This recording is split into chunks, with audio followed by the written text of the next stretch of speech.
Pas te préciser. Belle. Mais bon. Vous l'avez déjà remarqué, je ne peux pas la peine de le préciser. Intelligente. Bon, écoutez, je fais tout ce que je peux pour essayer de me vendre. J'avais pensé à dire, je sais pas où, mais j'avais pensé aussi à rajouter peu de kilomètres au compteur première main. J'ai eu peur d'être poursuivie pour publicité mensongère. Bon, pour terminer, je suis une célibataire en bout d'amour. Ça arrive. Alors, mais moi, je pense sincèrement qu'on me fait une blague. Qu'on me l'a caché dans un coin, vous savez comment on cache les œufs de Pâques dans le jardin. Ça sent déjà moi à Pâques. J'ai jamais trouvé les œufs, j'ai toujours trouvé que les cloches. C'est ainsi. Ah, mais j'ai des copines qui m'ont dit, écoute Véro, si tu veux trouver un mec, il n'y a pas d'autre solution, sors. Alors tous les week-ends maintenant, je sors. Je fais attention à la tenue, au maquillage, à la coiffure, épilation. Et là, on ne peut pas dire que je ne fais pas d'effort, épilation intégrale. Alors pour les dames qui ne l'ont jamais fait, je vous explique, c'est un peu comme un accouchement. Il y a des femmes qui disent qu'un accouchement, c'est pas grand-chose. Hein. Moi, je me dis qu'elles sont un peu maso. Mais bon. Alors pour les messieurs, je vais vous expliquer, parce que bon, l'accouchement, ça ne parle pas trop. C'est un peu comme si on vous arrachait toutes les dents sans anesthésie. Sauf qu'on a quand même plus de poils que dedans. Non, mais surtout que, je pense que vous allez être d'accord avec moi, mesdames. En fait, on ne cherche pas à dire. On s'en fout ou on s'engage au bataille. Oui, oui. Hein? Je confirme. Non, mais surtout que les mecs, de leur côté, ils ne font pas d'efforts quand ils cherchent une nana. Ils prennent le style négligé, c'est la mode. Il y en a même qui poussent le vice jusqu'à être chauve, ne pas avoir à se coiffer avant de sortir. Non, non, moi, me la fais pas, hein, j'ai compris le truc. Hein, je sais que, à mon âge, sur le marché du célibat, il reste les seconds choix et les rebuts.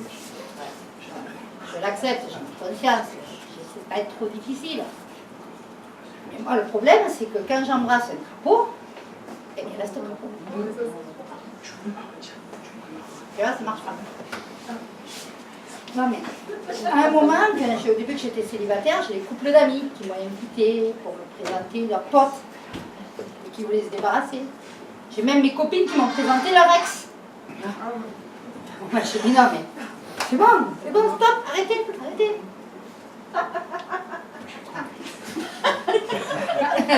Madame, je ne sais pas à quel moment ça s'est amusé.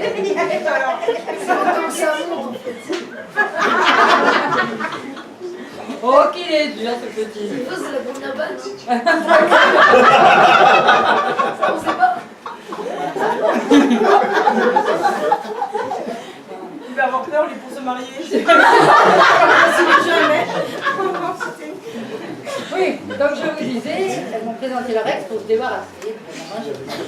Après, j'ai essayé les sites de rencontres. Je ne sais pas si vous avez essayé certains les sites de rencontres. Non. Alors moi, j'ai pris le mythique. Que des beaux gosses sur les photos. Mais c'est vraiment que sur les photos. Quand je les ai rencontrés, la première question que j'ai posée, c'est qui c'est qui a pris la photo? Et puis leur profil, c'est toujours pareil. Célibataire cherche l'amour. Au bout de 10 minutes, tu discutes avec eux, ils sont devenus hommes mariés, cherchent à niquer. Il y a une évolution rapide sur ce site, c'est impressionnant. Non mais, il y a une fois quand même, j'ai pensé que c'était arrivé.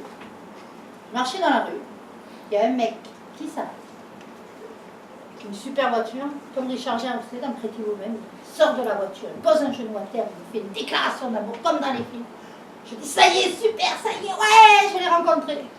Et tout d'un coup, j'ai rien compris. Au moment où il était en train de parler, il y a une alarme qui s'est déclenchée. J'ai ouvert les yeux, il n'était plus là. Putain de rêve.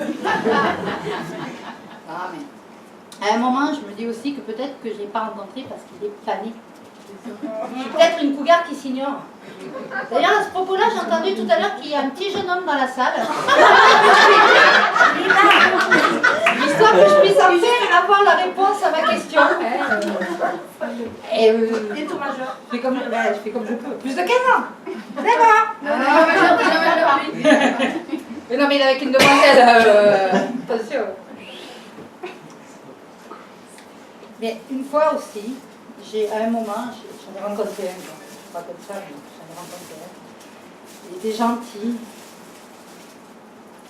attentionné, sensible, fragile, homo. Et ça va se voir ensemble. Pareil. Non, mais quelque part, maintenant, je me suis fait une raison. Je me suis dit, de toute façon, c'est quand même bien célibataire. Je me regarde bien. Parce que les mecs, à part laisser traîner leurs caleçons et leurs chaussettes sales, râler, jamais content, boire de la bière devant les matchs de foot, qu'en plus, il faut que ce soit nous qu'on le ramène. Ça ne sert pas à grand chose dans la vie d'une femme, non, mais soyez sincères. Surtout depuis qu'ils ont inventé les meubles Ikea, les cours de bricolage, les supermarchés du sextoy. Ah ouais, il y en a un à côté d'Avignon, Woody House. Je ne sais pas si tout le monde connaît. Non, mais s'il y en a qui ne connaissent pas, je vous explique, c'est comme en chambre. Vous prenez votre chariot, vous le remplissez, vous passez à la caisse. Voilà, c'est pareil. Bon, c'est pas le même style de course dedans, mais le fonctionnement est le même. Ah, mais pour en revenir à ça, c'est vrai que pour celle qui a la malchance d'en avoir, ça ne sert pas à grand chose un mec quand même. Et chacun sa croix. Hein. Et des fois quand même. Le soir, quand je suis seule sur mon grand canapé, et que je réfléchis, je me dis que quand même, il y a des choses qu'on ne trouve pas dans la maison. Comme les papillons dans le ventre, le cœur qui bat la chamade, le partage, la tendresse. Ça, c'est vrai qu'on ne le trouve pas dans la maison. Alors si jamais si ce soir tu es là dans la salle, mon prince charmant, si jamais vous le connaissez, faites-y passer le message. Parce que les sextoys, c'est bien, mais ça manque quand même de conversation.